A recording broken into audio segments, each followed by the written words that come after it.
And welcome, Hoosier fans, to this week's edition of Banner Monday on Tuesday, where we kick off each week by doing what IU fans love more than anything else, and that is talking hoops. This is the 18th edition of Banner Monday, and it is our 494th episode overall of the Assembly Call, recorded on the afternoon of Tuesday, March 5th, 2019. I am your host, Jerod Morris, and let's begin this edition of the Assembly Call how we begin every edition of the Assembly Call, and that is with our Hoosier Proud Banner moment. And this week's banner moment occurred with 4 minutes and 13 seconds left on the clock during Saturday's knockdown drag-out battle between Indiana and Michigan State. So knockdown drag-out, in fact, that you may notice that my voice is still feeling the effects of being in the arena and cheering very loudly during the end of this game. But that 4 minute and 13 second mark, that is when Matt McQuaid sank a jumper to put Michigan State ahead 62-56. It would be the last points Michigan State would score as the Hoosiers ended the game on a 7-0 run to win 63-62. This was the fourth straight game in which Indiana has held one of the Big Ten's best offenses to well below its season mark for offensive efficiency. Quite a drastic turnaround from the dead Matador defense we saw in Minneapolis just a few weekends ago. It's notable that with Indiana's back against the wall, down 6 in the final minutes of a game they absolutely had to have to keep slim NCAA tournament hopes alive, the defense was able to find another level of connectedness and toughness to shut the Spartans and their brilliant point guard out. And it happened, in part, because we have a brilliant point guard of our own. Now, no, Rob Phinisee is not the offensive wizard that Cassius Winston is, nowhere close, and few are. But Rob's own on-ball defensive wizardry was on display all game long, most notably on the frantic final possession in which IU sold out to keep Winston out of the lane and Phinisee harassed him into a tough baseline miss at the buzzer, securing the win. Obviously, this was the real banner moment from Saturday. The list of IU freshmen who have possessed Rob's late-game poise and defensive maturity is very short, and they are all all-time legends. This bodes well for Rob's future and for Indiana's future, with Rob as the team's most trusted and capable building block for the next 3 seasons. All right. Well, normally in this spot, Ryan comes on to do the mailbag. Unfortunately, he is not able to join us today. He would have been there yesterday, but as many of you know, had a family emergency yesterday. I came home from dropping my daughter off at preschool, and my dog was not doing very well, and so I had to rush him to the vet, and, you know, sometimes these things happen really fast, and this happened really fast, although, you know, we had 14 great years with him. He had 3, like, crazy near-death experiences, which I can explain sometime. So basically, for the last 8.5, 9 years, I've kind of felt like we've been living on borrowed time with him and just appreciating all the moments. That certainly didn't make yesterday any easier to deal with, but, you know, as you get further from it and you can really start to, you know, think about the positive memories and appreciate all the time that we had with him. You know, it makes that time spent thinking about it a lot more pleasant. So rest in peace, Rebel. But that's why we didn't do Banner Monday yesterday when I got home. I was not feeling in the mood to talk IU basketball, but I'm very much excited to talk about it today, kind of get back to a sense of normalcy. Ryan will not be able to be here to answer questions, but Mike DeCourcy should be here for our Big Ten Roundup coming up in the next segment. And then I think Josh Wilson will be here as well to talk about Indiana's upcoming matchup with Illinois.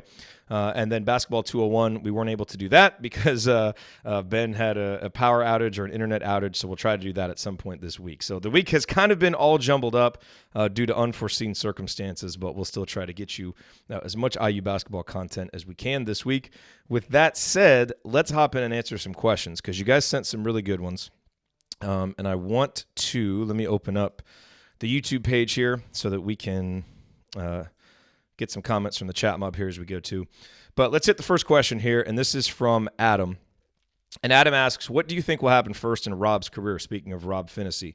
He said first team all Big Ten or first team all defense? I would say first team all defense because I think that's something that he could potentially be up for as soon as next season. You know, he's kind of building some buzz for it with his defense at the end of this year. He'll be another year stronger, another year more mature, another year more comfortable in opposing venues, and also hopefully, knock on wood, won't have the big crater of time in the middle of the season that he had this year, where he had to deal with that concussion. So I'm not trying to predict that he will be first team all defense, but I would say that would probably come first, simply because I think his defense is far ahead of his offense right now, even though he's a good offensive player.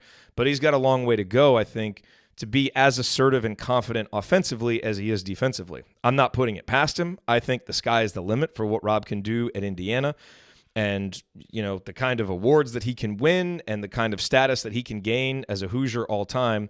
But if I had to bet on one of those, I would bet on the defense. And this leads to a question from CW77, which I thought was really interesting. He says, why was Rob's defense Saturday so great? Some look at Winston's numbers and would say otherwise, but it goes beyond that. Exactly. So let's look at Cassius Winston's numbers. So Cassius Winston in that game against Indiana scored 20 points. He was 8 of 12 from the field, so obviously very efficient from the field, 3 or 4 from the free throw line, had 11 assists, 5 rebounds, and 3 turnovers. So let's start with the first point, that when you're defending Cassius Winston and you're trying to judge the defense that a player is playing on him, you've got to kind of grade that defender on a bit of a curve, because Cassius Winston is one of the best offensive point guards I've ever seen. Like, full stop. He is one of the best offensive point guards I've ever seen. And that seems like hyperbole, prisoner of the moment, but the numbers back this up. I mean, Cassius Winston has had an assist rate in the top 3 in the country all 3 years he's been at Michigan State. He is a 44.7% career three-point shooter. He also shoots 50% from the field, and a lot of those shots are difficult floaters like what we saw. He's also got a high free throw rate, so he gets to the free throw line. Now he's not a great defender, so I'm not saying he's one of the best overall players, but as an offensive player, and considering the amount of minutes and the amount of possessions that he uses for his team, he's just a phenomenal player. And you look at what he did in the 2 games before against Michigan. He scores 27 points, has 8 assists. He was 13 of 14 from the free throw line against Xavier Simpson, one of the best defensive players in the conference. The game before that against Rutgers, 28 points, 8 assists. So, yeah, the 20 points, the 11 assists, they are really good numbers. But what you saw was a lot of times Cassius Winston was making plays against good defense, good individual defense from Rob. Now, I think Archie pointed out that Indiana's overall ball screen defense wasn't great early in the game. And part of what made Rob's defense seem better later in the game was that Indiana really cleaned up some of its ball screen coverages, and they were a lot more locked in. They sold out a lot more to stop Cassius Winston and force him to give up the ball. And he just didn't have a lot of teammates out there who were able to make plays. But some of the passes that he made, some of the shots he made were just so difficult against really good defense.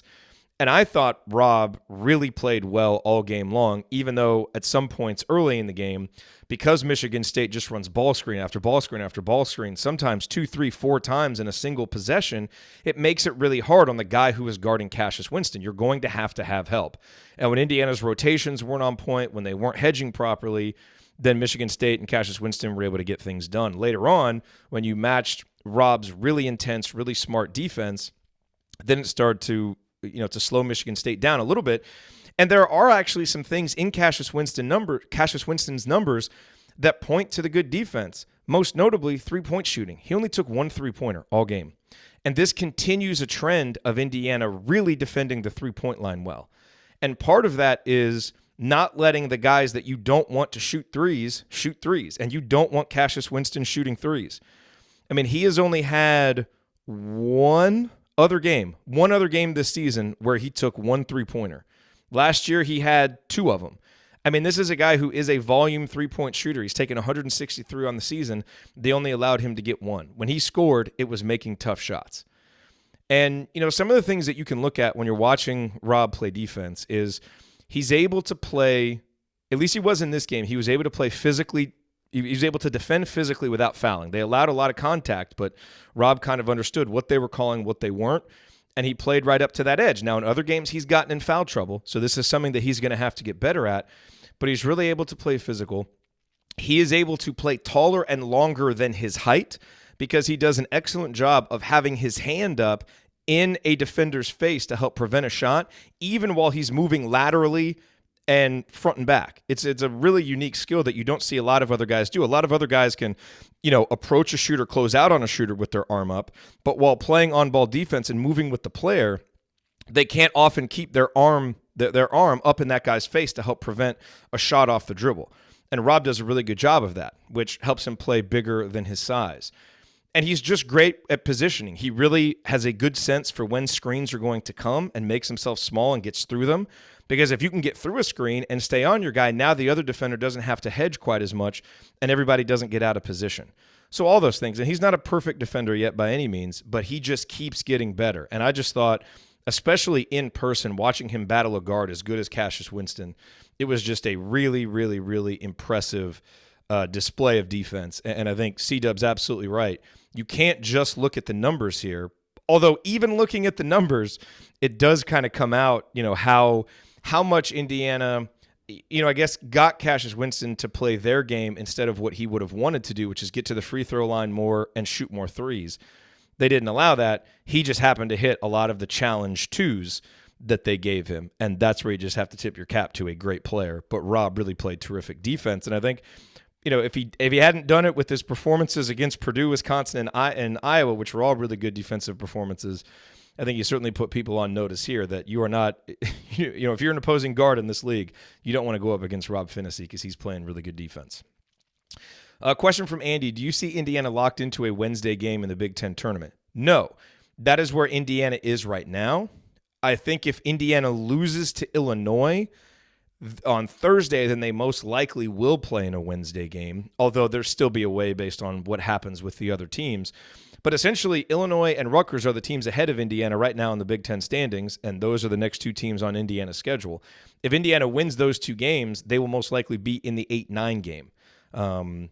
Certainly, if they win the next two, they're almost, I think they are guaranteed to be out of the Wednesday games and play in the Thursday games. So in addition to getting two more wins and helping your NCAA tournament candidacy, now you can skip those Wednesday games, put yourself in a position to play on Thursday, and just increase your chances of making a deeper run because you don't have the fatigue of Wednesday on your legs.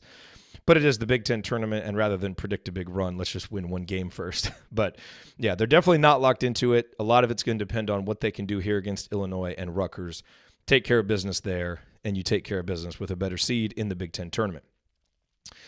Let's see. JD says, I think it benefited IU on Saturday, but it really seems like the amount of physical play Big Ten refs allow in the paint sets up Big Ten teams to not succeed in the NCAA tournament when fouls are actually called. Am I out to lunch on this, or does Big Ten officiating hurt teams when they play out of the league? I think based on some of the anecdotal evidence, you could certainly say yes. To give a definitive answer here, I would actually want to go look at some data and see if, are more fouls called against Big Ten teams in the NCAA tournament? Do Big Ten teams tend to struggle in those games because of, they get in early foul trouble? I don't know. I think it is a premise that makes sense to me. And I've certainly, kind of noticed it myself watching previous NCAA tournaments, but I can't give you a hard, here's what the data says answer here. Maybe it's something that we can ask Mike DeCourcy, but I don't want to state definitively one way or the other, but I do think that premise makes sense, I guess, is the best way that I can answer it and feel comfortable. John says, Duran not feeling well, Justin Smith and Devontae Green on fire, so limited minutes for emerging contributor Race Thompson, and a bit of a slog for Romeo offensively, all against number 6 Michigan State. If we were able to take care of business and earn a bid to the NCAA tournament, do you think a run to the Elite Eight is possible? What do you see as the ceiling for this team? Certainly a run to the Elite Eight would be possible because the NCAA tournament and how far you go in the NCAA tournament is about two things, and you only control part of that equation. Part of the equation is how you play and how you're able to consistently play over a series of games, however many you're going to play, one of them each weekend on a short turnaround, so you don't have a whole lot of time to prepare, and you don't necessarily know exactly who you're going to be playing. And the other part of that then is who you face and how your bracket might open up. So I think a run to the Elite Eight is possible because Indiana does have talent. They are relatively healthy right now, knock on wood, and they have beaten tournament teams. That's one of the reasons why Indiana has an NCAA tournament resume now, despite not having a high volume of wins, that the wins that they do have come over good teams. And one of them was on the road and one of them was on a neutral floor. So, they've shown they can win those types of games. Romeo has the ability to be explosive offensively. When Indiana does shoot it well, they can beat teams. So I think they could, especially if the bracket were to open up. But, Right now, we can't count on Justin Smith and Devontae Green doing what they've done in the 2 games against Michigan State consistently, just because they haven't shown it. But if those guys are back motivated and confident and kind of with their heads on straight and their attitudes right, then you add 2 really potent weapons to some other guys that have played more consistently. And if you start getting that, Indiana becomes much more multifaceted, much more difficult to guard, much deeper, and they become the team that we thought that we might see early in the season and that we did at times early in the season, that we kind of thought would round into shape in March. And we all thought that was a team that could make a Sweet 16 or an Elite 8. And maybe January was more difficult than we thought, but this team has been playing much better the last few weeks. So I would not bet on it. I think the most likely scenario is, Indiana makes the NCAA tournament and probably loses their first game or wins their first game. That's most likely. But if they can get hot shooting, and sometimes that happens for teams, then yeah, they've got the other things. They're going to defend well enough. They can defend well enough to make an Elite 8. It's just, can they shoot well enough? And I think that's where this team has not shown the ability from the outside and really just generally offensively, that kind of consistency that you would hope for. So I think it's possible, in kind of a very scant way, and would require, a bracket to open up for them. But I wouldn't bet on it. I would say that's probably about the ceiling for this team. If everything were to fall right, that would be about the ceiling for them. So we'll see. We'll see what they're able to do. Let's see. Tim says, Coach Izzo talked about lack of depth and his bigs were gassed, but in looking at minutes played, IU bigs matched minutes with MSU. IU had a little more depth at guard, but his complaint was his bigs didn't rebound in the second half due to fatigue. Seemed even to me. Am I missing something? Sorry, I keep having to clear my throat. Let me take a drink real quick. I'm telling you, it happens every time we go to an IU game. I mean, I like during games, especially if I don't have to sit and take notes, I am a screamer. And that game, that game was so intense, and so it's almost to a certain extent, it's a bit of a blessing, just from a show perspective, that I didn't have to broadcast yesterday, just because my voice was even worse. So anyway, I apologize for that. But let's look at the minutes here. So Kenny Goins played 38 minutes. Xavier Tillman played 32 minutes. They really didn't get much off the bench from Kithier and Arns. And, while we were at the game, and, it's not like this was some great observation, because I think a lot of people observed it, but, Andy said multiple times, especially in the second half, man, they just look gassed. Michigan State just looks really gassed. And, look, you look at the minutes Indiana played. Justin Smith played 34 minutes. Juwan Morgan played 36 minutes. Deron Davis played 8 minutes off the bench.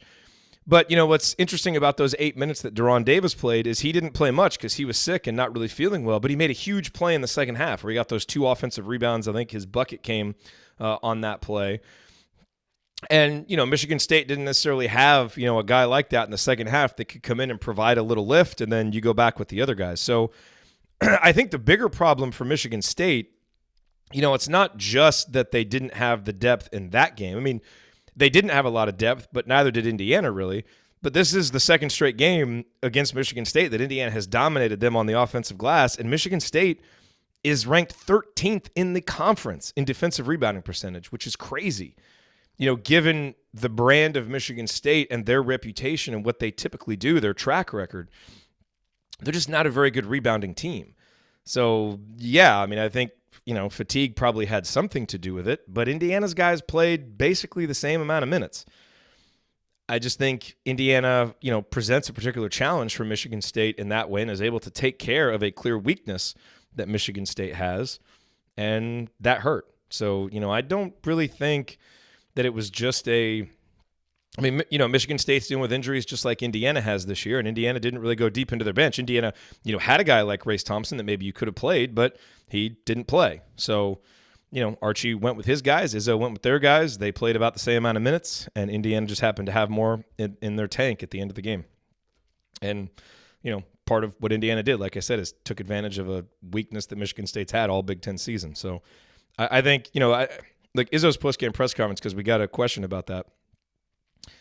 I think a lot of what he said came across as sour grapes because he wasn't willing to give Indiana credit for actually going out and winning the game. But there were parts of it that were true. I mean, if you're a coach, you probably would be exasperated that Justin Smith comes out and hits 3 3-pointers because he's made 4 all year.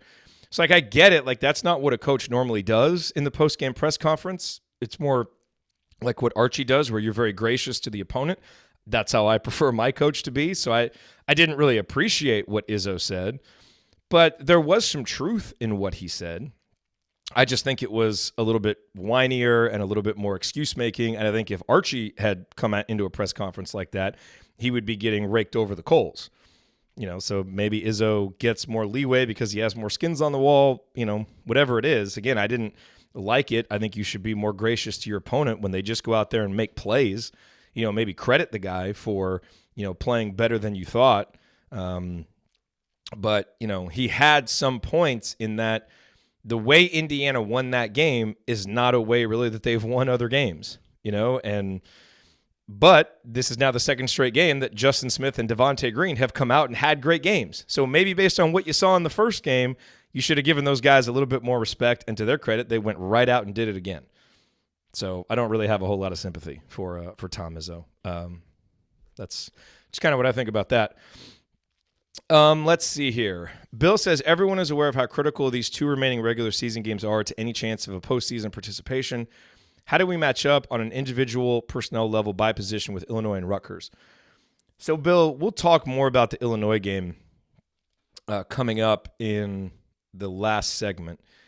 And, I think in some ways that's a really challenging matchup for Indiana, but there are other ways that Indiana can really take advantage. And so, who really dictates the pace there? And is Indiana able to deal with Illinois' pressure? If they are, just like they did in the first game, Indiana's going to have a really good chance of winning that game.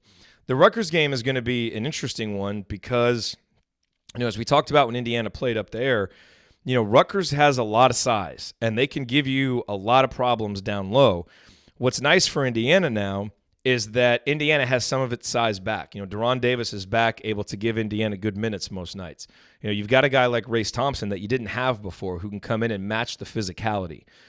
So, even before that game, I didn't feel good about it. We talked about it on the preview. I thought that was a game, at Rutgers that Indiana was just as likely to lose as they were to win. And they came out and played well at the start of the game, but just weren't able to sustain it.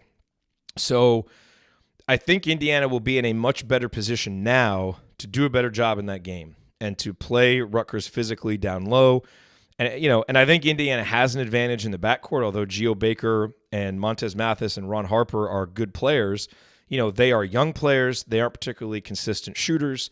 And I think for them, playing in Assembly Hall is going to be a lot different than playing at home. Plus, we have Rob Phinisee, back again playing really good perimeter defense. So in a lot of ways, I like that matchup a lot more now for Indiana than I did when they originally had it. And usually, not always, but usually teams come out and play pretty well on their senior night. So I would expect Indiana to play well in that game, but we'll have a more detailed scouting report of that one in the future, and we'll talk more about Illinois in the last segment. So I'll save that chat for there. Caliber Hoosier says, where does Keon Brooks commit? I don't know. But I think, we all saw that he made the announcement for his announcement, which is going to come in a couple weeks. It's going to be at a church in Fort Wayne. I would say that most of what I've heard since his visit to Kentucky has suggested that Kentucky is the leader. It was so strong at one point that you kind of felt like a commitment might come any day. Those wins feel like they are, blowing a little less strong now. If you're trying to read into like the particulars of, the details of the announcement and when it's going to take place and all of that, it would seem that having it in a public location where, and having it open to the public would favor Indiana, being in Indiana country up there in Fort Wayne.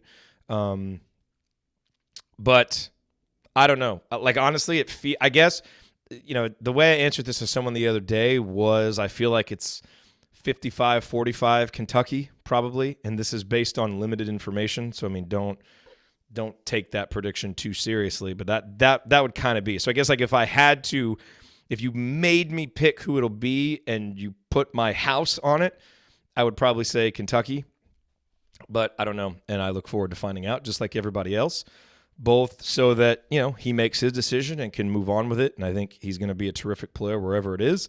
And he's a guy from Indiana, from the state of Indiana. So I will root for him. but also so that we can find out where to go. Do we have Keon and we can project forward, or do we now need to look elsewhere from a recruiting standpoint? As a lot of these longer recruitments are, and not through any fault of his own, but it's just nice to get them over with so that we can move on and start planning forward for the future. And I'm sure he and his family feel the same way because they're ready to move on and get on with the next phase of his career. And as Jane says, how are we preparing for the last 2 regular season games? I would say I hope that we're preparing exactly the way that we've been preparing since the Minnesota game because, Indiana came out of that Minnesota game and it felt like the team was ready to give up on the season. They talked about drastic changes. We've seen drastic changes. The communication is better. The defense is better. Players are playing better. You're seeing, impacts now from guys like Justin Smith and Devontae Green.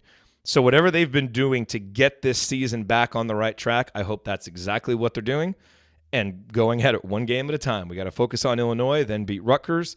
If we just keep winning one game at a time, I think the NCAA tournament will take care of itself, and Archie Miller strikes me as a guy that is probably preparing exactly that way.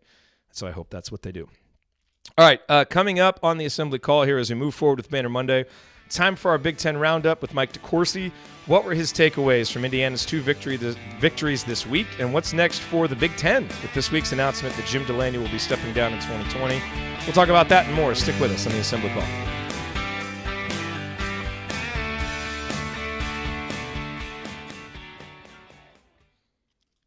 All righty. So let me bring Mike in here. Let me get a drink. Sorry again about the voice, everybody. Okay. There's Mike DeCourcy.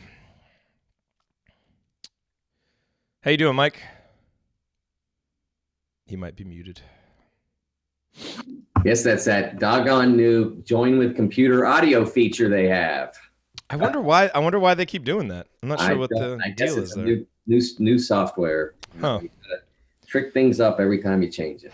Well, hey, thank you for being flexible. I appreciate it. It actually worked out just fine, and you I mentioned before about the carpeting being repaired upstairs. If we had done this during the time when they were doing my wife's office over my head, you would have said that I was having an earthquake. So they're on the other side of the house now. We should be good. Okay, we should be good. Excellent. All right, well, I will hit record, and we will get going here. All right, here we go.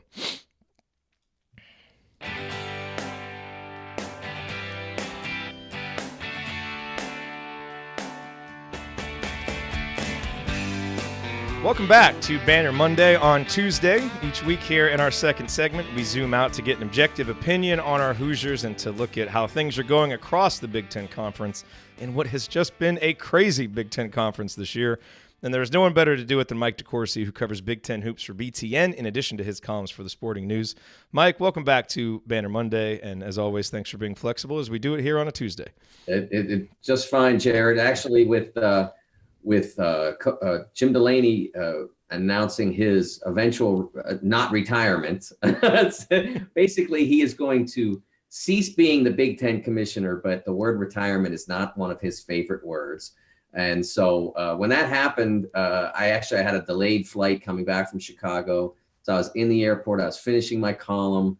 Big Ten called me back, said, can you talk to Jim now? And I said, yes. And then you came and said, hey, we're pushing it back to Tuesday. And I'm like, good, because now I can get all this done sitting here at the gate and I don't have to rush home to do our deal. So it all works out.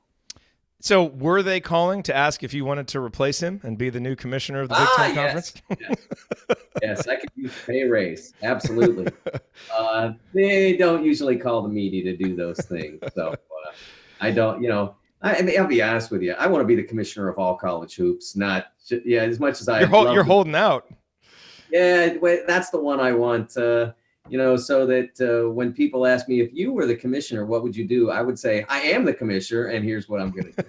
Well, you'll be pleased to know we were up in Bloomington. Our show was up in Bloomington this week. We do an annual trip, and so we have an annual team dinner at Yanko's Little Zagreb up there, which if you've never been in Bloomington, you absolutely have to go because it's a wonderful restaurant. But the topic came up of, college basketball should have a commissioner, and we started throwing out names for who we would want. Your name was mentioned prominently during that dinner conversation. So I'm glad to hear that. Like I said, that's the job. If I ever leave Sporting news. That's going to be the one that gets me. But something tells me that's not going to happen. So I do want to talk a little bit about the Delaney decision and what that means. But let's start. Hey, we've got a couple of Indiana wins to talk about. And that has not happened much. In fact, this is the first time, I think, since we've done this that we have 2 Indiana victories, a smorgasbord of topics to discuss here. But what were basically your biggest takeaways from the victories over Wisconsin and Michigan State? I remember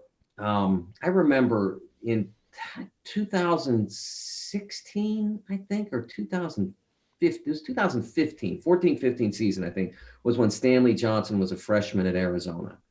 And I remember going out there around February, mid-February, something like that, and they were rolling, and Stanley was playing great. And the people around the program told me, if only he had listened to us earlier in the season, we could have won almost all of them, and we could be looking at a 1 seed. But he just didn't buy in until whatever, timing was. It was maybe early January. And then it all clicked in, and he started to believe, and then he started to dominate, and they started to be great. But because of the nature of their schedule that year and the nature of their league that year and what they had done and what they hadn't, they couldn't get back to a 1 seed.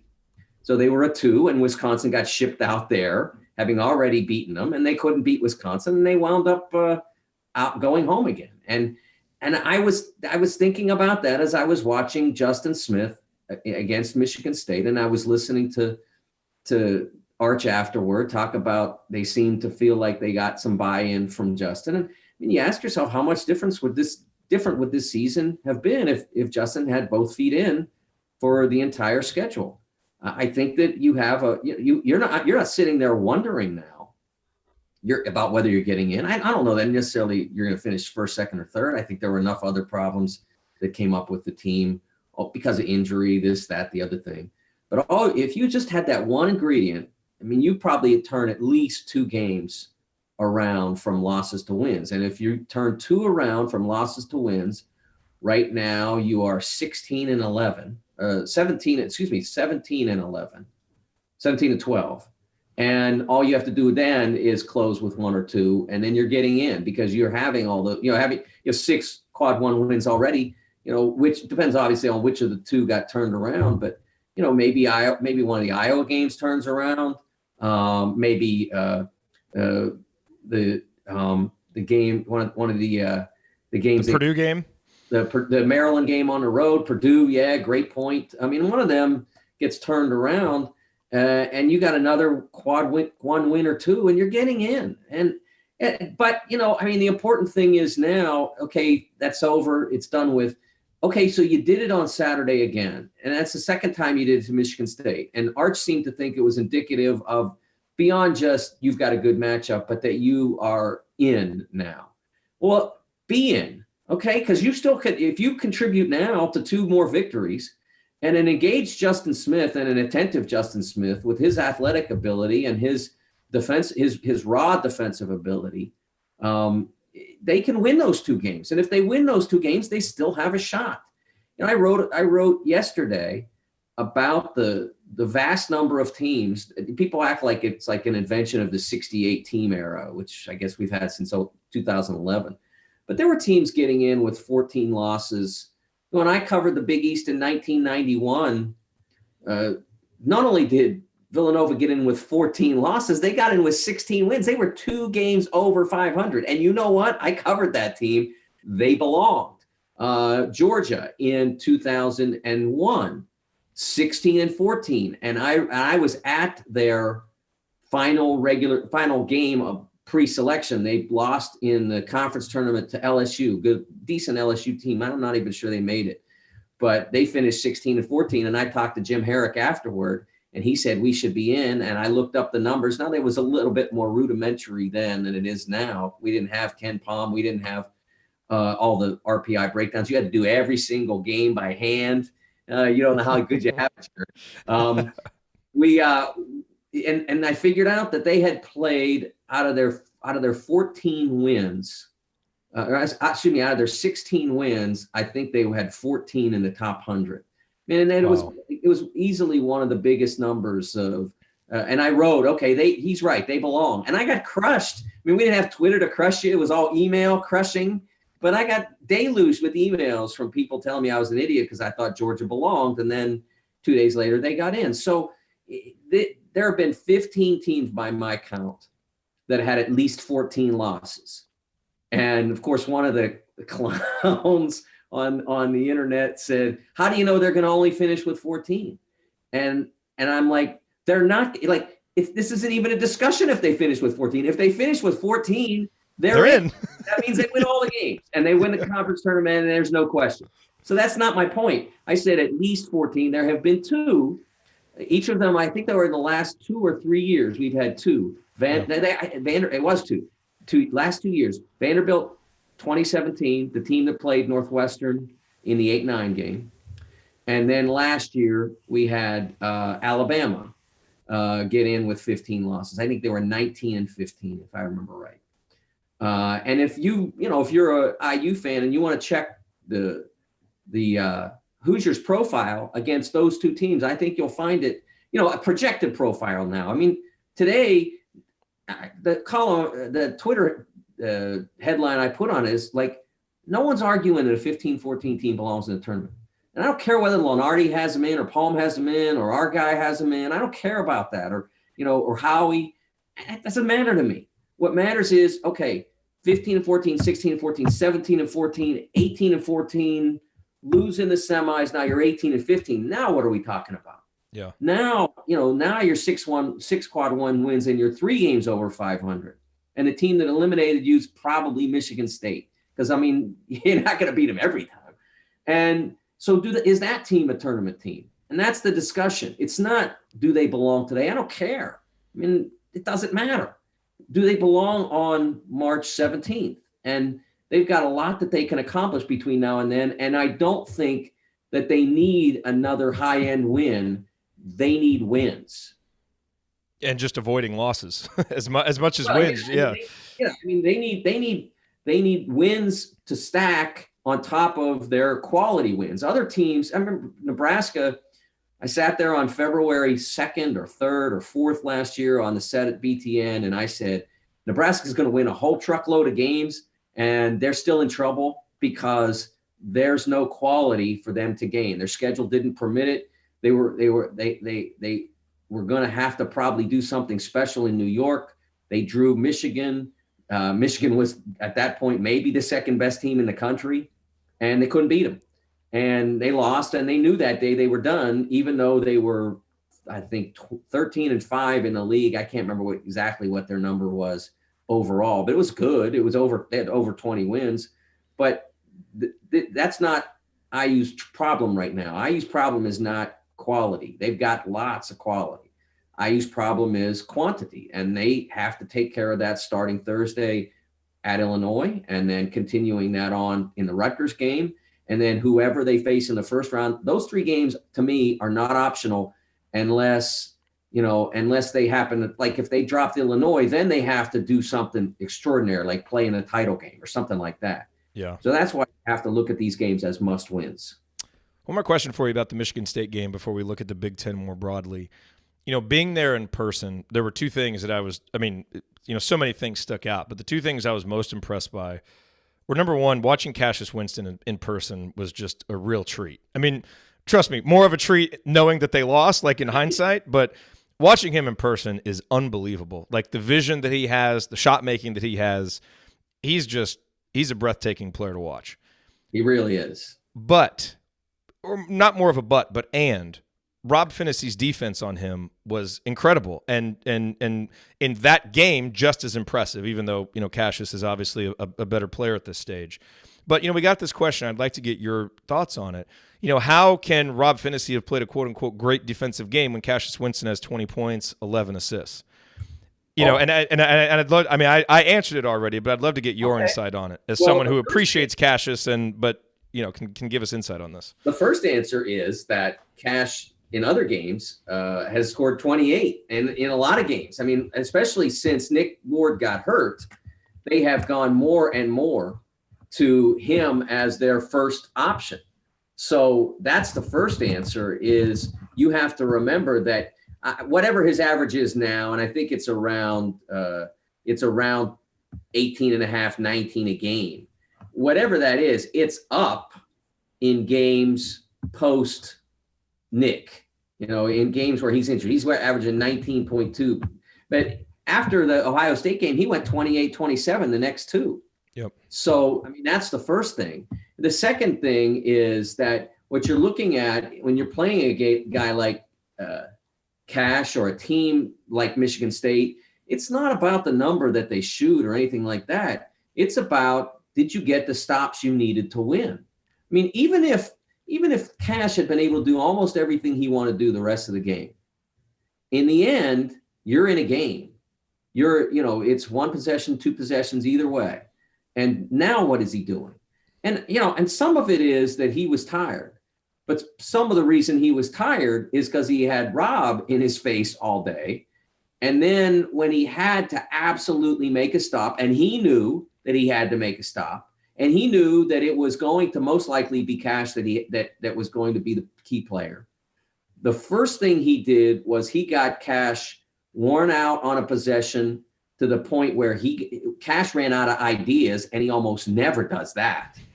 He runs out of ideas and just tries to get rid of the ball, and he throws it over the sideline. Don't forget that play. That was enormous because that set up IU to go ahead. And then the second time, now you're ahead, and you're on a tightrope. I mean, you're not up 3 with, let's not let them have a 3, and even if we do, we tie. Or you're not up 2, and if we let up a 3, then we lose, and if we let up a 2, then we tie. You're up 1 point. If you don't get a stop, they win. If you do get a stop, you win. There is no more perilous circumstance for a defender than that. And the offensive player is at an advantage because he can win the game a lot of ways. He can win by finding a teammate for a pass. He can win by forcing you to foul him. He can win by making a shot. And of course, he has an array of shots. And all you can do is try to make any of those things difficult for him. And what he did when Cash had the basketball, I saw somebody break down how IU really did a great job, and Arch did a great job of leaving. I think it was Duran in the middle of the lane to cut off the middle of the lane for access, and that's why Cash went wide. No, because Cash's shot is that floater from just inside the dot, the dotted circle. So maybe if he does get middle. And Rob lets him get middle easily, maybe he has to shoot it from further than he wants, or maybe he has to stop and pop a 15-footer. But there's a shot there for him that's clean and that he's comfortable with. But Rob forced him. Now, Cash still could have stopped and turned it back if he wanted, and there wouldn't have been much Rob could do. He would have had to try to recover. It would have been hard. But he counted on, or he was fortunate, one of the two, thinking, he's not going to want to stop because there's time. You don't, in a regular course of the game, there's 3 minutes left. You can stop, doesn't matter. But the clock's ticking down, so you don't want to stop your action. You want to keep moving. So Cash should have stopped, crossed over, gone middle, seen what could happen. I mean, maybe he wouldn't have had the play as clean as he would have liked, but it would have been a better shot than what Rob ended up forcing him into, driving to his right and fading away. That is not Cassius Winston's shot under any circumstance. I have not seen him make a shot this year that looks anything like that. So that's how he played great defense. He forced him right. He did it, again, like I said, he allowed that door to be open because he didn't have any choice. If Cash is going to stop and cross over, there's still something there. But he said, no, I'm on your left hand. You have to go right. And by doing that, he forced Cash away from the shot that he wanted. And that's how he played great defense. Even if every other possession was bad, which, as I said, it wasn't. He got him to the point of physical exhaustion with his defense and, of course, with Cash not getting enough of a break. Yeah, that is a great breakdown of the defense at the end of that game. All right, so let's talk Big Ten. We'll quickly do your power rankings to begin, and we'll try something new this week. Let's do power rankings 2 through 5 because I don't think anybody on this show wants to hear who's the probable number one on that list. Okay, I'll do 2 through 5, and I'm going to go Michigan at 2, and then MSU after that. They're almost inseparable, and they're going to decide that obviously on the court on the weekend on Saturday. But I will go with Michigan. Hey, remember, they said something nice about you on Twitter on Sunday, Saturday after you, whatever day that was that you guys beat the Spartans. No, they did. I thought Matt Painter's comments were great. And they had that nice little tweet. I got a big kick out of that. I thought, one day you're all right. So I guess you can go back to not liking them because they said only one day. That's right. So then after those two, I'm going Wisconsin. Maryland, a little disappointing to lose that home game on Sunday. Was not an impressive performance by them. And then Maryland hangs in at 5 because Iowa doesn't want to be in the conversation. So there's your next 4. And I think as much as any year I can remember, every team in this league is desperate to get out of it. Like they want to, except for maybe those guys up north or whatever on 65. They seem to be the only team that is enjoying playing in the Big Ten at this point. It has been really difficult for everyone. And, since I wrote that IU column yesterday about, I don't think people have been paying enough attention to how really difficult this league has been. Mm-hmm. And how I got somebody on Twitter saying, how can Penn State count as a quad 1 win? And I'm like, you're arguing with statistics and math and stuff. Yeah, but how can they? But no, how can they be rated where they are? And I said, well, Ken Palm has them rated like 43 or something like that, and the net has them at 50 or whatever. And if you win at University Park, I mean, that's a difficult win to get. It's statistically true. It can't argue with the numbers. And then they start trying to pick apart the computer rankings, and I'm like, I'm not, hey, all I'm telling you, this is how Vegas does it, man. And they ain't losing money out there. They might lose a bet here or there, but they don't lose money. So that's how it works. I mean, if Penn State goes and plays the 70th team on a neutral floor, even if the 70th team has 18 wins and they've only got 11 or 12, they're going to be favored. That's how it works.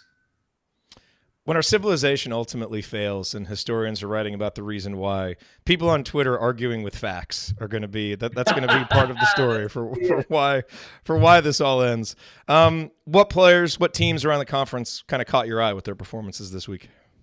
Well, Iggy Brazdeikis in particular, and I think that's essential for Michigan because obviously no Charles Matthews at the moment, and so Iggy technically. There's not a huge difference between their 3 and 4 spots, but there is a difference. I mean, there are some differences in responsibility, especially at the defensive end, who you guard. And he was really terrific on Sunday against Maryland, and they had to have it. They didn't have any choice. He had to be great, and he was without a doubt. That was one that really did. Geo Baker for Rutgers was fantastic again. Controlling action for them. He's the one veteran guy they have that's in charge of the ball at some, most of the time. And they've been really good lately. Lamar Stevens as well. I'm interested in what your thoughts are, Jerod.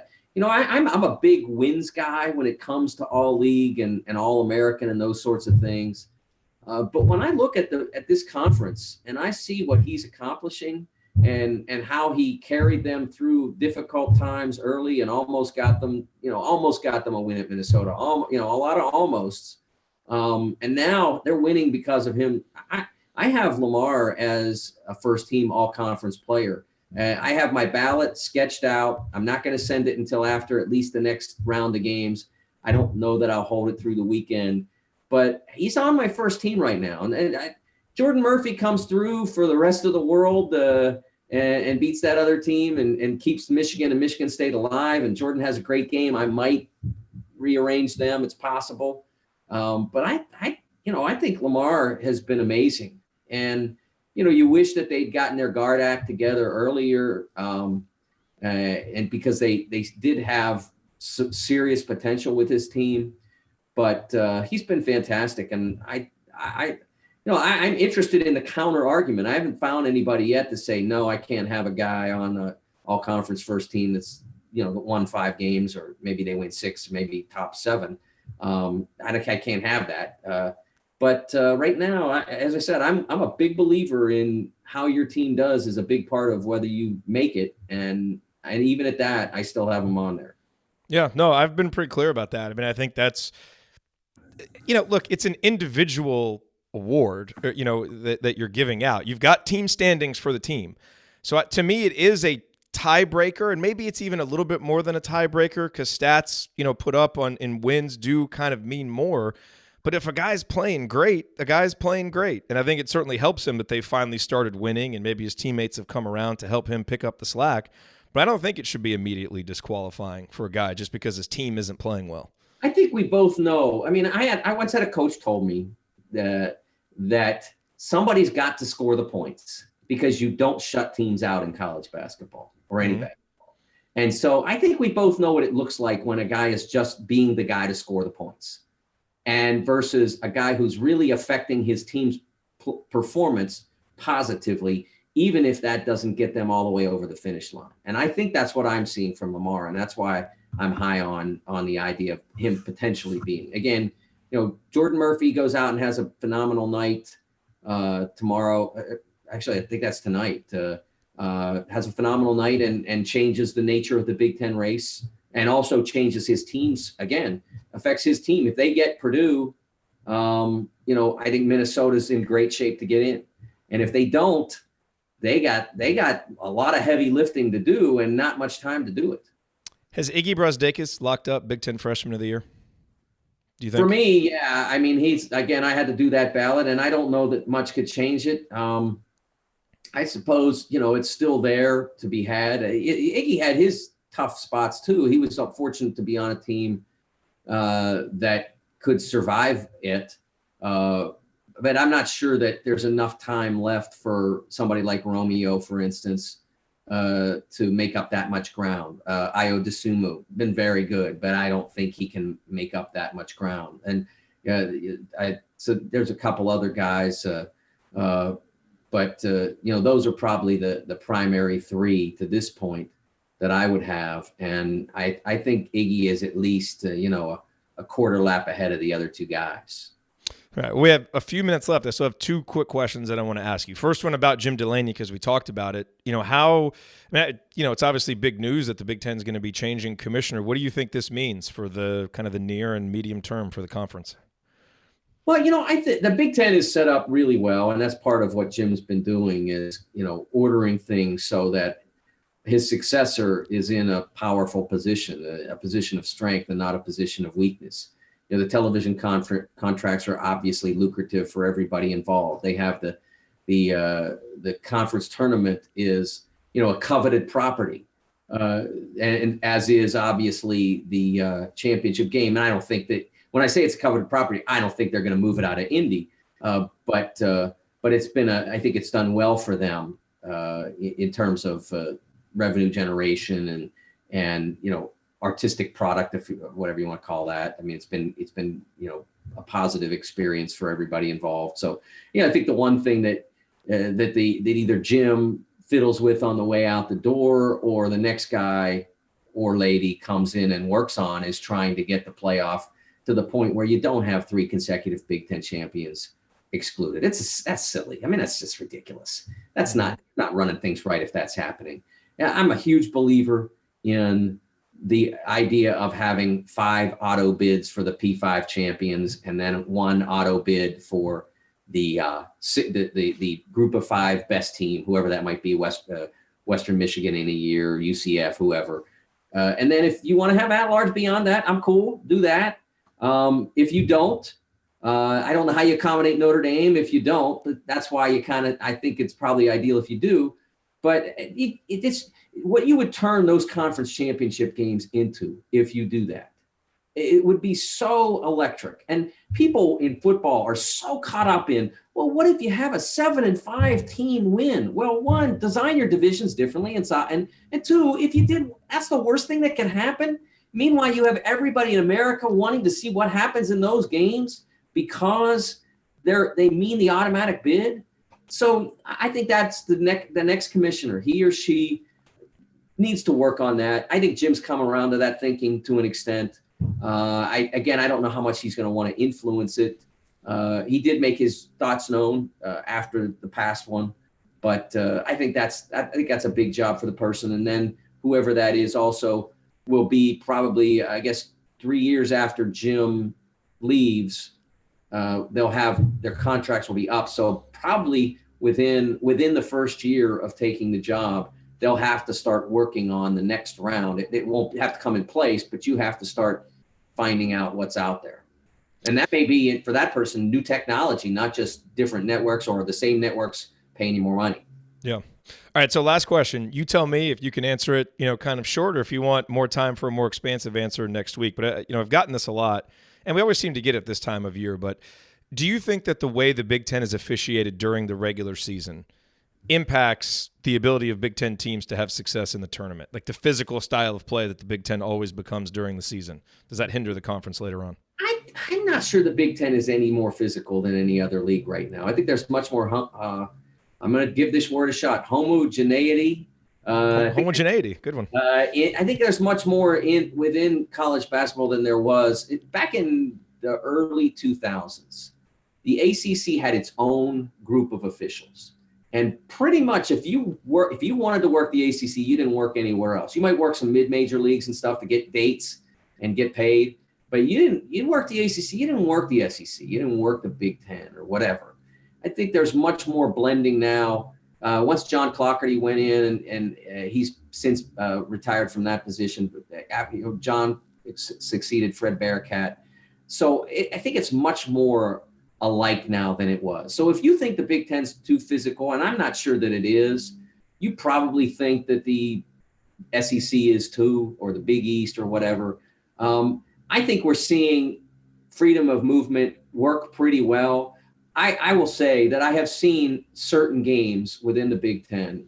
I will use Wisconsin, Penn State as an example, where it looked like the refs were as tired as Cassius Winston trying to get away from Robert Phinisee. Because they had a few that were just like, come on, guys. I mean, that's not an either or. That's a what? And that's so I think we what happens is by the time we get to here, they're tired and they start reffing games like that.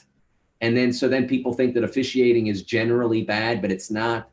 And then things calm down a little bit because when they get to Chicago for the Big Ten tournament, they're mostly the same group in place. They don't have to travel, so they're not as tired. You get to the NCAA tournament, it's fewer refs, more of the better ones. Again, less travel because they send them to, Louisville or Columbia, South Carolina, or Columbus or whatever, and they stay there. And they don't jet them across the country and wear them out. There's no reason to. So reffing gets better again. This is the bad spot for them. They're tired from the season.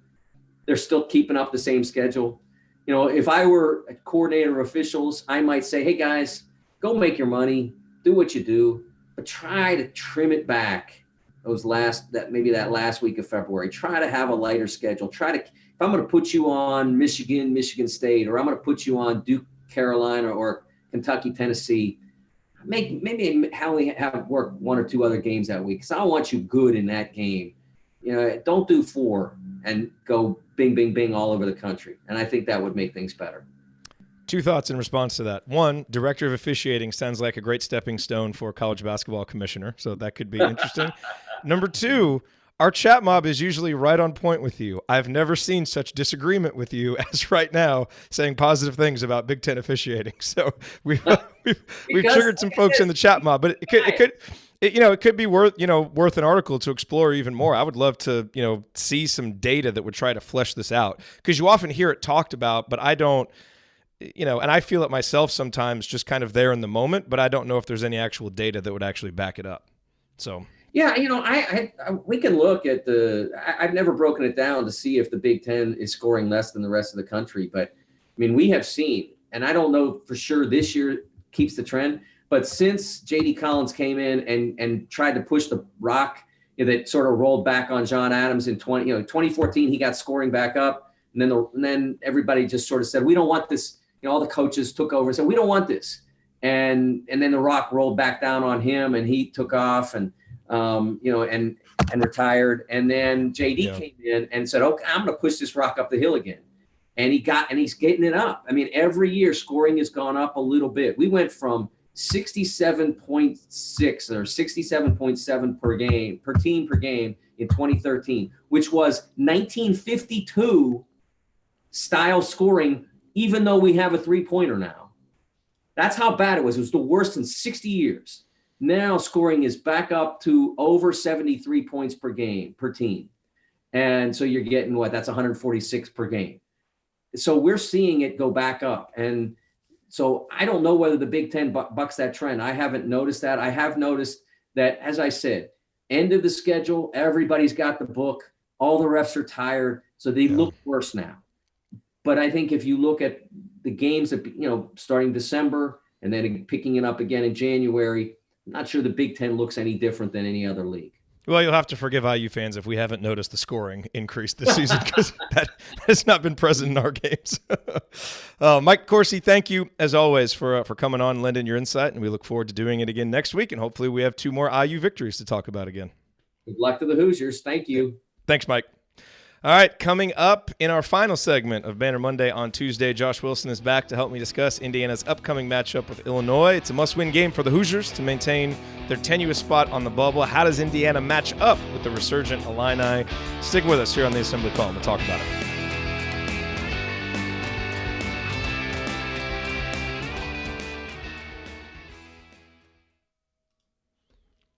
All right, so let me see if I can get Josh in here. Good stuff, everybody. I always appreciate the chat mob feedback during these conversations. All right. What's up, Josh? Oh, I can hear you now. Better. You're coming up as you must be logged into my Zoom account because you're coming up as Jerod Morris. So we're both listed as Jerod Morris. That's okay. You're here. It doesn't matter.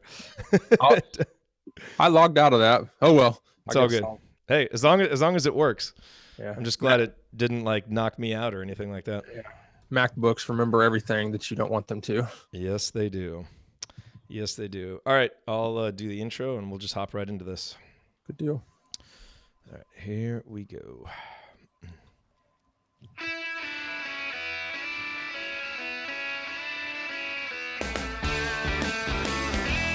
Welcome back to Banner Monday on Tuesday. Each week here in our final segment, we dedicate it to previewing Indiana's upcoming opponent for that week. And this week, we got to wait a little while. We still have a couple of days till Indiana's next game. The Hoosiers play on Thursday against Illinois. So obviously, the IU-Illinois postgame show will double as Assembly Call Radio this week. And hopefully, it is a victorious one. That game tips at 7 o'clock Eastern time, I believe. So not a late one, but we will have 8 o'clock.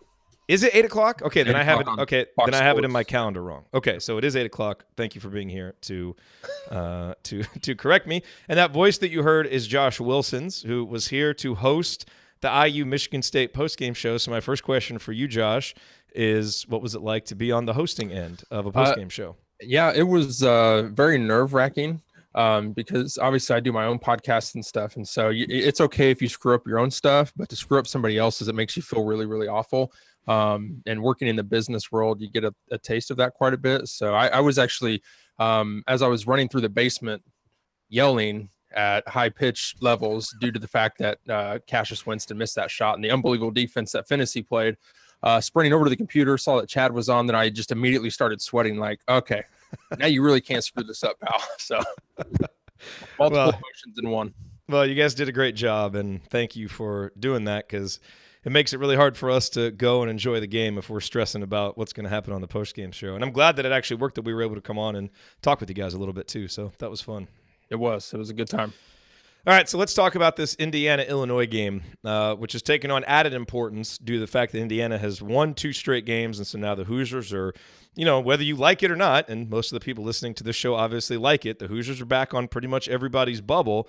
As Mike DeCourcy said, not if the season ended today with this record, but if you project forward, winning the next 2 games, then getting one in the Big Ten tournament, but you got to win the next 2 games. And I think pretty much every discussion of Indiana making the NCAA tournament involves winning these 2 games. Indiana has got to get another road win, to bolster that part of its resume. And this Illinois win, Illinois has gotten better. So this is a solid victory. And it's so interesting because, the trajectory of these 2 teams. On Friday, January 4th, Indiana was 12-2, 3-0 in the Big Ten, number 27 in KenPom. Illinois was 4-10, 0-3 in conference, and 113 in KenPom. 2 months later, Indiana has gone 3-12 since that game. Illinois has gone 7-8, which, 7-8, that's still below 500, but it's a heck of a lot better than 4-10. And Indiana is now 49th in KenPom, and Illinois is 64th. Mm-hmm. And Illinois now has a 1-game lead on Indiana in the Big Ten standings. But it is interesting, overall those trajectories are different. But if you just look, the last few games, now that, especially over the last 4 games, Indiana probably playing a little bit better than Illinois is, over the last 4 games. Illinois did just beat Northwestern, but had 3 straight losses at Wisconsin, home against Penn State, at Purdue. The losses at Wisconsin, at Purdue are certainly, you would kind of expect those, but they're, not quite as hot as they were when they won 5 out of 6. So it's going to be a really interesting game. We've talked about, kind of the stakes. The other thing to add to that is that Illinois currently holds the 10th spot in the standings, which means that a win for Indiana would help, propel them out of the Wednesday slot in the Big Ten tournament, especially if they can win this one and the Rutgers game. They would be assured of being out of that spot. So a lot at stake, even though you have 2 Big Ten teams below 500 playing. What are your initial thoughts on what is sure to be a tough, challenging, competitive matchup for Indiana? That's exactly what it's going to be. At this point in the season, it's early March, and, when I played in college, I got lucky enough to make it to March 1 year. And at this point in a conference season, the other team like the back of your hand, their sets, what they're going to run, what they do well, what they don't do well.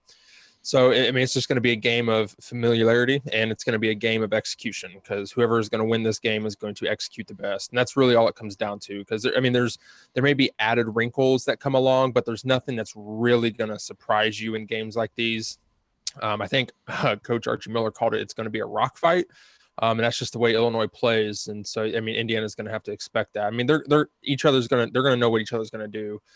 So you just have to run your stuff to, as close to perfection as possible, and you got to limit opportunities for the other team. In Illinois' case specifically, Indiana's got to take care of the ball. If they turn over the ball 8 times like they did against Michigan State, I think that's going to line up great for IU. And then, defensive rebounding, because you can't give Illinois more than one opportunity every trip down the floor, because every opportunity you take away from them is you pretty much a success on your end.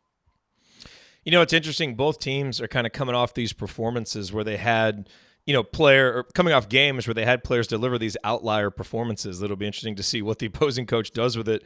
Phinisee for Illinois in that Northwestern game had 26 points and went 16 of 17 from the line. And you look at his stat line for the year, he had never shot more than 6 free throws. That is a total outlier.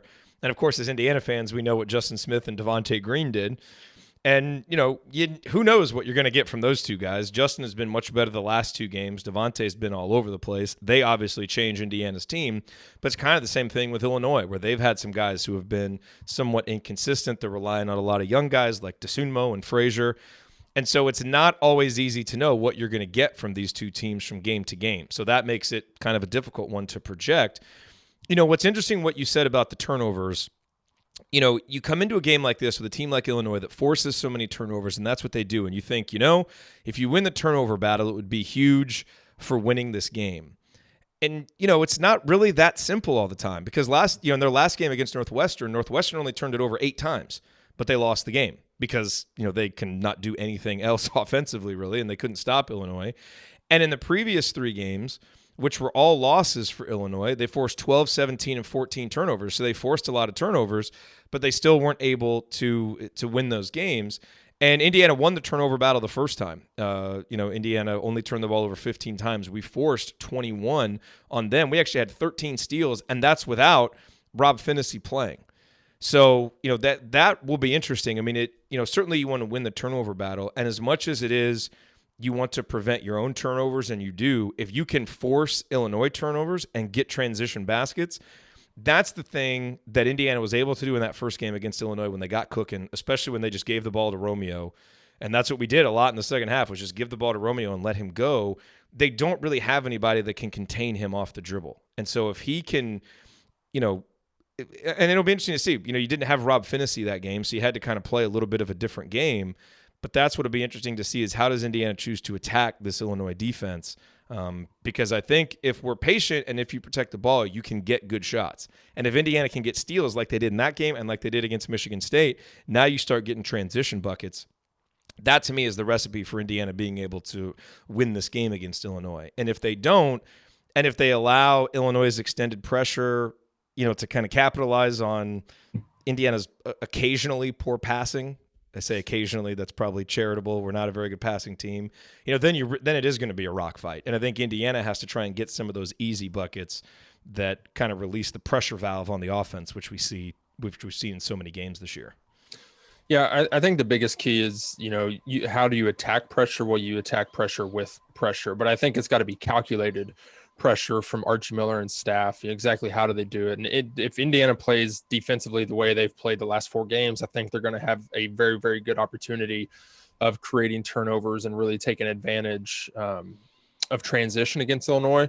Because definitely if you get Romeo the ball in space or in transition, where he really did what he wanted on that January 3rd basketball game. So I think he's going to be a big key. I think he's going to have a big game. And it's odd because I think we've kind of been in agreement a little bit to where we thought Romeo was going to have a couple big games, and for the most part, he's been kind of quiet here recently. Yeah. But I think the matchup really suits him well against Illinois, just with the way they play and just the way he's able to get to the rim on really anybody that he would want. So, like I said, I think how you attack Illinois has got to be calculated. And I think you can really get them into some troublesome positions if you play your defense the right way, which if Indiana does what it's been doing, I think we could see some of that Thursday night.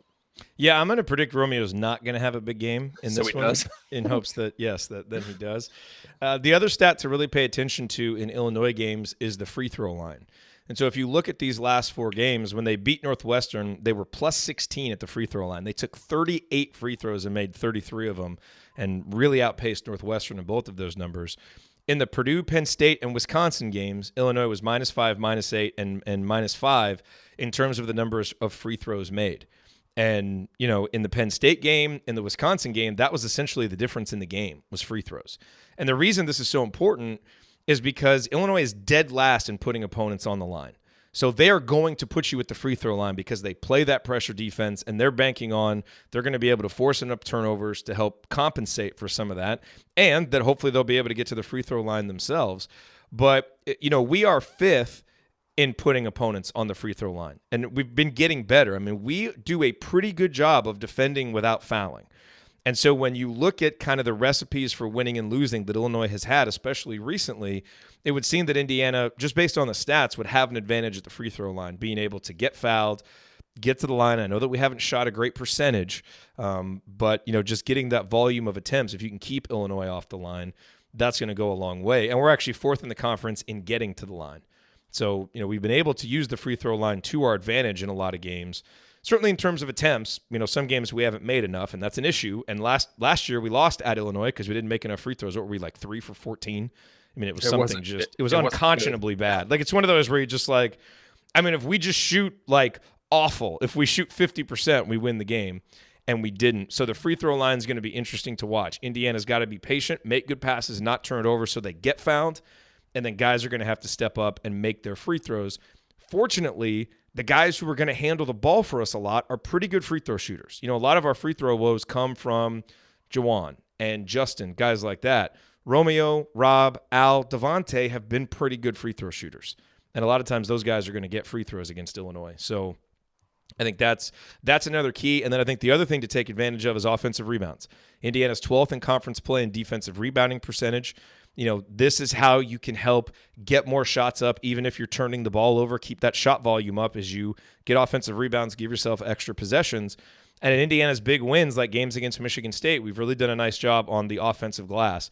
And Indiana has really seemed to take advantage of teams that have a weakness on the defensive glass and really exacerbate it. And that's where Justin Smith is so big, because he's one of our best offensive rebounders. If he's playing and locked in like he has been the last couple of games, I would expect he'll have a good opportunity to get 10 to 14 points, because there will be opportunities on the offensive glass for him to cash in on. Yeah, and Indiana's really going to have to attack the glass, because it gives you opportunities to slow Illinois down in their transition, much like they'd want to do. And really, if Indiana really owned Michigan State on the glass in the second half, which A, allowed them to get back in the game, and B, allowed them to ultimately win just because of the way they rebounded. So, and I mean, it's that vaunted free throw defense that we've talked about over the last couple of weeks that Indiana displays. So whatever they're doing, but Archie preaches, play defense without fouling.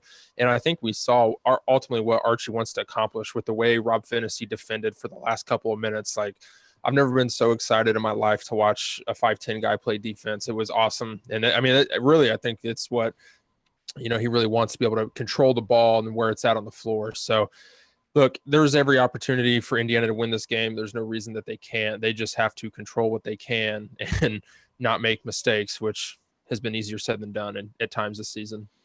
Yeah, no, Indiana should win this game. There are plenty of reasons why they won't, like if they turn it over too much, if they play lackadaisical defense like they did against Minnesota. If they defend Ayo Dosunmu like they defended Kalsher at Minnesota, he might make 6 of 8 3-pointers on you.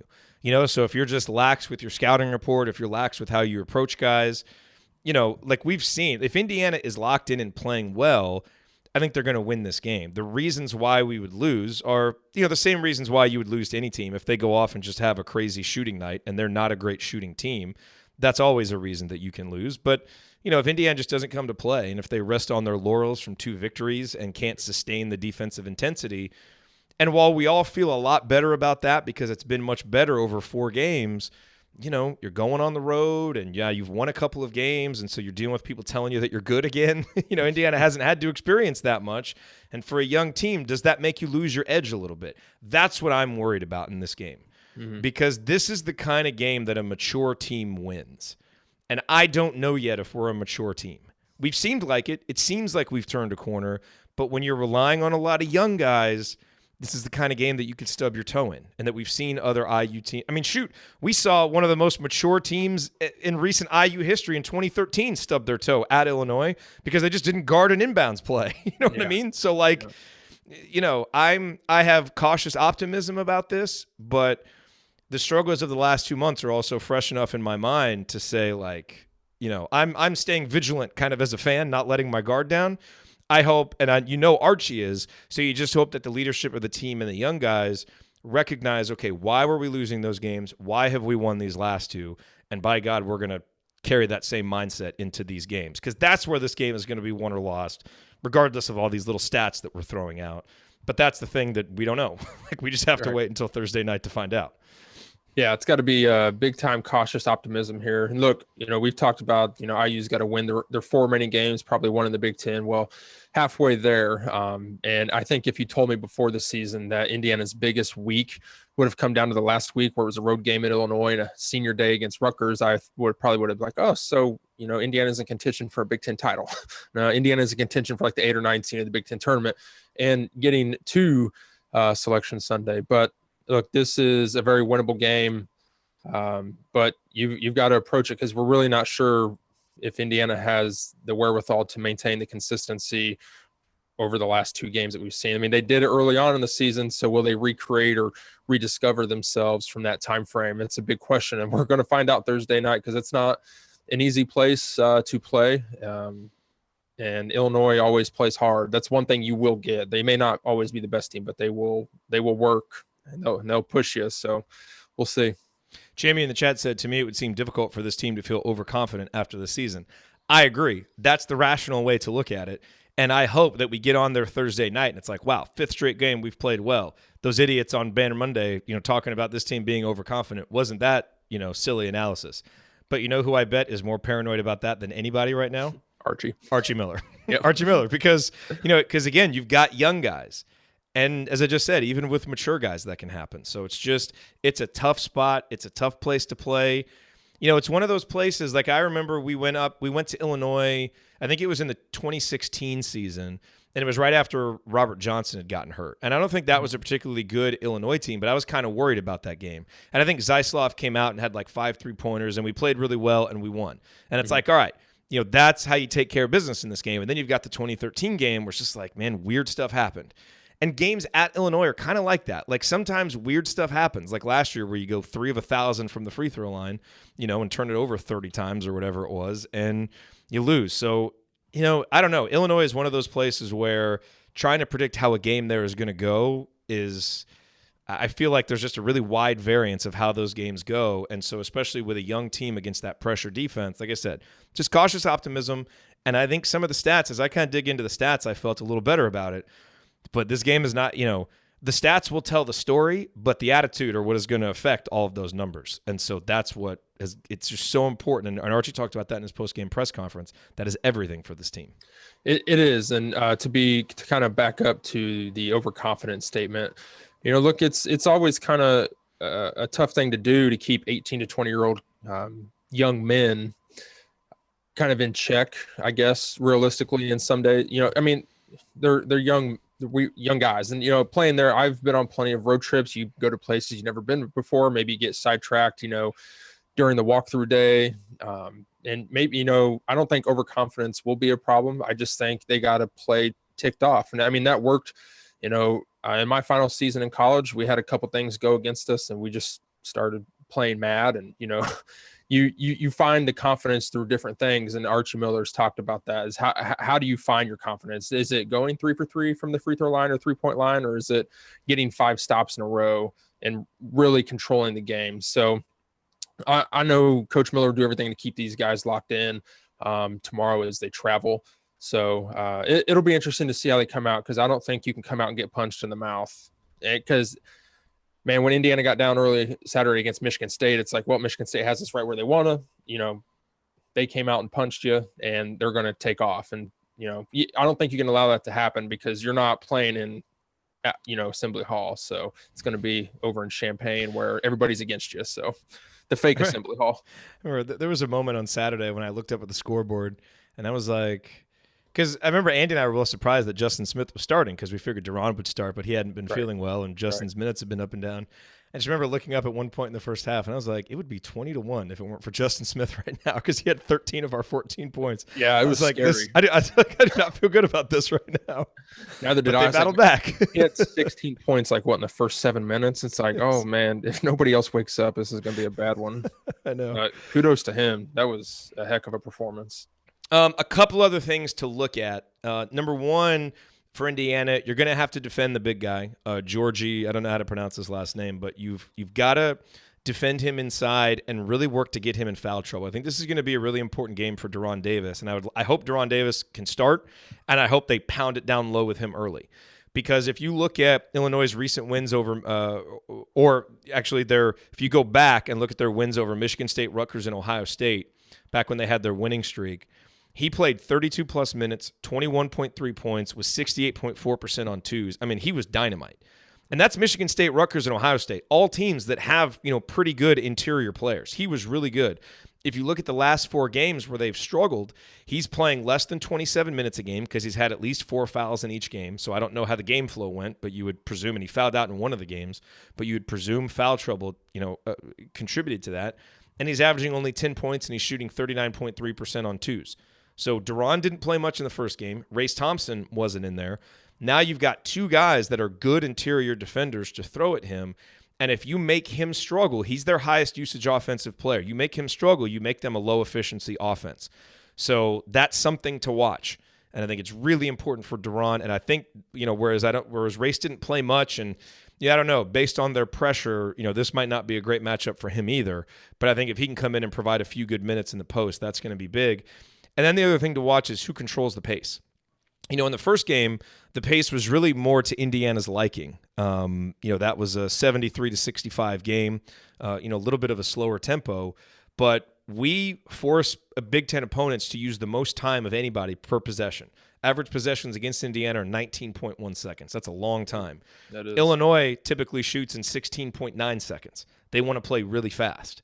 So who kind of dictates that tempo? Are we able to be patient on offense and not rush too much? Although you do want to get some quick scores against them because, that probably means layups. But we don't want to get in the trap of taking quick threes. We want to take good quick shots. But then on their end, are we forcing them to use more of the clock? Because when you take a team that is used to scoring quickly or shooting quickly and make them be patient, a lot of times you can get them out of what they want to do. You saw that a lot with Tom Crean's Indiana teams when you'd go play at Wisconsin and you've got to get bogged down in half-court offense.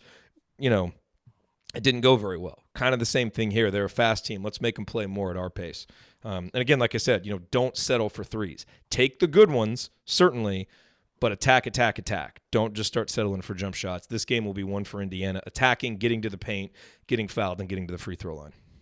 Yeah, definitely. And back to Georgie, it's like Cassius-Phinisee, however it goes. But Bejan Isvili. No. Yeah, Isvili. That's how they pronounce it. Yep, you're right. So, anyways, but if you remember, he got off to a pretty quick start at the game in Bloomington. I think that was maybe a string of games where Juwan had been getting in foul trouble and I don't think he was as aggressive. But yeah, you really got to keep him in check. He, for a freshman, he tries to lead a lot. And I know they're not a very kind of elder team. So, but he's very vocal and he tries to lead a lot. But yeah, if you can get him, in foul trouble, because he's really kind of their main cog in the middle of their offense down there in the painted area. So, but yeah, it's no doubt a big game. And I did a show with Brian Tonsoni, as we all know, on Delphi Brackets last night. Indiana is their fourth team out. So look, they're right there and they've got several teams in front of them that can really fall backwards here pretty quick.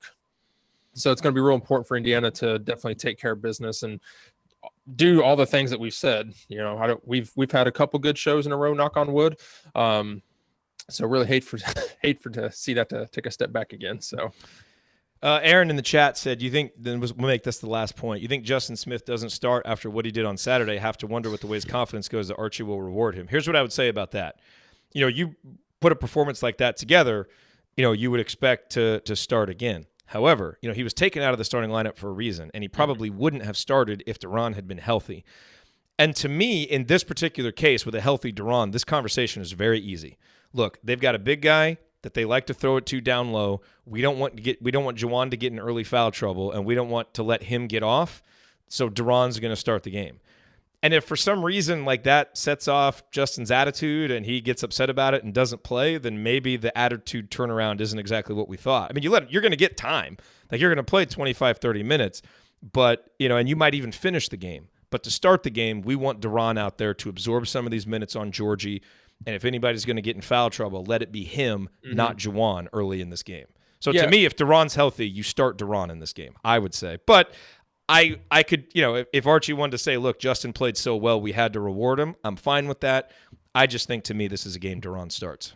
Yeah, and I agree. I think, you really got to take advantage of a matchup. And if Georgie is going to foul a lot or is going to be prone to fouls, Duran's the perfect guy to put on him. Make him defend Duran in the low post and gives the chance for Juwan to play off the ball. And really, I know guys are all about starting in these things, but if you talk to Justin and his attitude's in the right place, okay, we're going to see how Illinois is going to defend you, okay? Because you're going to come in with the second unit, or you're going to be the first or second one off the bench. We're really going to see how we can get you going, take advantage of a couple mismatches. It's okay to be the spark guy. It's okay to be, the second unit and things like that. And because he's got to have a big game again, I think. And, if you can let Duran focus on Georgie and vice versa, and you can really put Justin in kind of a mismatch situation where he can get somebody to come out on him and he can work his way, maybe some baseline cuts or dribble drive action, then, maybe you have a repeat performance from Saturday and then the ball's rolling at that point. Yeah. Yeah. And, I was just thinking to myself, okay, so maybe you play Justin, Juwan, and Duran together, but you can't do that against Illinois' pressure. That's just, especially not early in the game. So, So anyway, so we'll see what they do. That'll be interesting to see how they decide to start. But I think either way, Justin's going to play a lot of minutes, and he's going to have an opportunity to take advantage of their rebounding. And I think have a good game. And I agree with you. I think this is a game Justin needs to give you 10 to 12 points and 6-7 rebounds. And if he does, you're going to be well on your way to winning. if he does anything close to what he did against Michigan State, holy smokes, that would, But it's funny because at the start of the year, if you had told us like, hey, in the third to last regular season game, Justin Smith's just going to go off and have this awesome game against Michigan State, we would have been like, oh yeah. I mean, we all expect him to be a breakout. He's clearly the third best player on this team, heading into the season. It's like, yeah, he'll be at that point by the end of the year. But man, it was, the way the season has gone, it's surprising now in context, but it's almost like it's kind of starting to coalesce how we thought it would. Yeah. It's just taken a much different road than we thought. We might have digging ourselves too much of a hole, but it's kind of coming along like we thought it would, and how they played better at the start of the year than we anticipated them being ready early. So it's just been such a weird, bizarre season. But huge opportunity for Indiana on Thursday night. That Justin Smith game came 4 months later than we all expected it to. Yeah. So, yes, it did. The dubbed Justin Smith game. Yep. All right, Josh, any final thoughts on this game before we head out in our merry way? Well, I mean, look, I've said it, and everything's in front of Indiana right now. This is a winnable game. You just have to have the right mindset, the right preparation. I know Coach Miller's locked in right now, and I think we've seen that kind of from a media standpoint, the way he's handled several things. If you've taken notice, and he wants his team to be that way. And I think the team has reflected that drastic change. So, he quoted at the end of Minnesota, do they keep it rolling? That's the big question, because consistency is what matters. And this team is very, very capable of doing some damage. So we'll find out Thursday night if they're for real or not. Hey, where did you play? Where did you play again? So I played at Ancilla College. It's a small school, small private college up here in northern Indiana, around the Plymouth area. Okay. So yeah, it's not Division I, but it's college basketball. It is, yeah. We got to travel, play some big games. I played in a national tournament, I got to the regionals of the national tournament, but got to play in March. So that was always a dream. It wasn't the big dance, but we did a little bit of dancing. So I had opportunities to play D3 coming out of high school, and I always kind of wonder what it would have been like if I'd actually I took one visit and didn't feel real comfortable at the school, and I kind of knew I wanted to go to Indiana, but I've always kind of wondered, been a little envious of the people who actually did that, because I think it would have been such a fun experience. Yeah, the visit thing was cool. I went on numerous visits. Obviously, it wasn't like the D1 lifestyle, but it was neat just the way they do things at some of those smaller schools, because some of those smaller schools really do take basketball serious, especially here in the Midwest. Yeah. Much like you, I really wanted to go to IU for college. But I talked myself into, because I could play I could play basketball and always go back to IU and get a degree. I can't go back and play basketball. So it's kind of like, take your opportunity and I know, see what happens. Man, I was trying to get good enough to where maybe Crean would throw me a scholarship, but that never happened either. So, and I was graduating high school. I graduated high school a year late, because I graduated high school in 2009, and that was obviously the dumpster years for Indiana. And I was hoping maybe, if you could have just been so lucky to have a good shooting day in front of him just once, you might have gotten the scholarship offer. Yeah, just on the basis of one good shooting day. Because I played on the major AAU circuit. I mean, I played against Evan Gordon, that we all know. I played in big AAU games, won some AAU tournaments, played in front of some coaches, but Crean I never had my day in front of Coach Tom Crean, so that will always all it took was one day in front of Coach Crean. Yep. So. Yep, and I didn't do it. That's all it took. All righty. Well, hopefully the Hoosiers play well, and we will be here to talk about it with you on Thursday night. That'll do it for us on this week's edition of Banner Monday on Tuesday. If you want to see us do the show live and be part of the live chat, join us at assemblycall.com, usually on Monday afternoons, for the live broadcast of our Banner Monday recording. And you can always subscribe to our podcast by searching for Assembly Call wherever you listen to podcasts. And don't forget to go to assemblycall.com or text IU to 66866 to join our free email newsletter, which will make you a smarter and more well-informed IU fan. Thanks for listening. We'll be back to talk IU hoops after the IU-Illinois game Thursday night. Until then, keep your elbows in and your eyes on the rim, and go Hoosiers. Thank everybody for coming out. All right, I got to get out of here, folks. Thank you. All right. Good stuff, man. Thanks for coming on. Yeah, no problem. I always appreciate it. I so badly wanted to give you a soundbite on Saturday, but I didn't want to screw up, so I just figured I'd just keep it to you. No, that's how you gotta take those opportunities to get the big soundbite, so that you live in infamy. No, you guys did an awesome job. So yeah, I loved it. That was really cool to see how you put everything together, and I totally didn't realize. I started recording everything on my end too, and I totally didn't realize that Will was keeping track everything on the back end. So once I figured that out, I was like, all right, I feel much better. Yeah. So no, it all worked. I think your show originally like broadcast with IU Wisconsin on it because I hadn't updated like one of the YouTube settings or something, and then Will had it going elsewhere. So it was a little bit of a cluster mess like as far as that went, but I just went in and fixed it, so it wasn't a big deal. People eventually figured out where to go. Well, good. So it was all good, man. I appreciate that. Good deal. So glad you got to come up to Bloomington. Hopefully, I'm gonna catch you guys next year. Try to get down there. So yeah, that'd be awesome, man. Yeah, that would be cool. All right, everybody. We will talk. I'm gonna go get this podcast posted. We'll talk to you. Oh, got a good podcast on the brink. I'm talking with John Gassaway tomorrow. Love John. He's awesome. We had him on before the first Illinois game, and I thought it'd be interesting to get his thoughts now on what's changed for Illinois because they were such a dumpster fire before that. And then I want to talk with him more about his shot volume statistic or shot volume index, which he's kind of been tracking where it's, teams, you look at, how teams are able to reduce turnovers and how they're able to get more offensive rebounds and how that impacts the number of shots they take and how it's a really good kind of analog for how good their offense is overall and how there's like different combinations that work. Like you can have a really low turnover rate, and then you don't need to get as many offensive rebounds because you're not giving up as many turnovers. But if you have a high turnover rate, but you can get and when you look at why Indiana has beaten Michigan State both times, it's because they've dominated on that statistic. So it's an interesting. I want to just get his thoughts on it more because he explains it a lot better than I would. But it's fun, learning some of those more analytical angles of like when you really dig into the numbers, like what really dictates winning and losing, and how does that affect, kind of what style you play. And you can see, how teams kind of fit into that. So it's pretty interesting. So I'm going to talk with him more about that.